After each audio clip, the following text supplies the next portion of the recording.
పొద్దున, మధ్యాహ్నము, సాయంకాలము, రాత్రికి జడ్చర్లలో ట్రాఫికర్ ఎక్కువైపోయింది. అంతే ట్రాఫికర్ అంటే ట్రాఫిక్ వల్ల ఫికర్ అన్నట్లు. ఎందుకోసం అంటే ఎప్పుడు జామ్ అవుతుందో, ఎందుకు జామ్ అవుతుందో, ఎట్లా జామ్ అవుతుందో అయితే తెలియదు.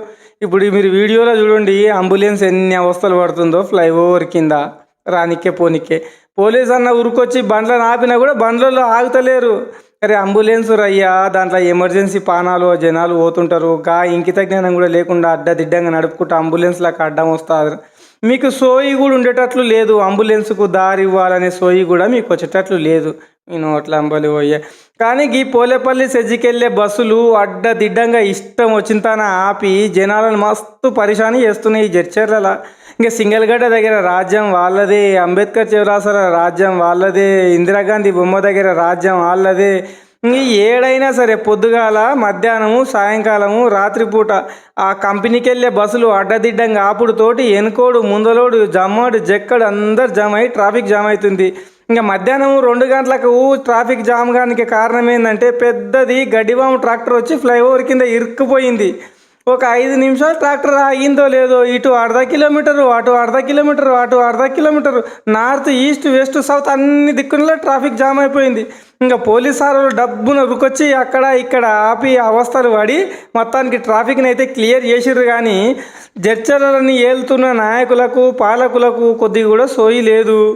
ఊరు పెద్దది, 2 జాతీయ రహదారులు ఉన్నాయి, బాగా అభివృద్ధి అవుతుంది. ఓ ring road, bypass road sanction చేసి ప్రజల కష్టాలు తీరుదామనే ఆలోచన అయితే మొదలు లేకుండా పోతుంది. సారోళ్ళు మీరు ఎప్పుడో ఏదో పూటకు ఈ ట్రాఫిక్లో ఇరుక్కుంటే తెలుస్తుంది ఎంత ఇబ్బంది అవుతుందో.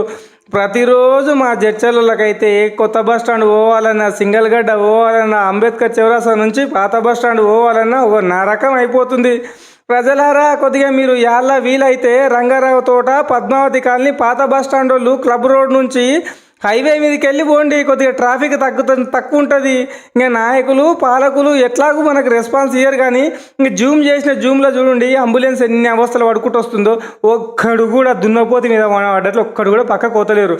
పాపం అంబులెన్స్ అని పానం కాపాడాలని ఎడమ కుడికి తిప్పితే ఇట్లకెళ్ళి పట్టణంకి వెళ్ళి వచ్చేటోడు అడ్డంగా పోయి ఇరికిచ్చిండు. ఇంకా పోలీస్ అన్న అడ్డం ఉండి దానికి బండిని పక్క కాపిండు. అది మీకు ఎప్పుడు సోయి వస్తుంది, ఎప్పుడు తెలివి వస్తుంది? మనుషులు ఒకరొకరు ఏనుగులాగా వెదిగిర్రు. పీనికెళ్ళని పెట్టినా కూడా తినేటట్లున్నారు. అరే అంబులెన్స్ కొద్దిగా జాగా ఇచ్చి దారి ఇచ్చిండయ్యా. మనిషి పానం పోతే పానం రాదు.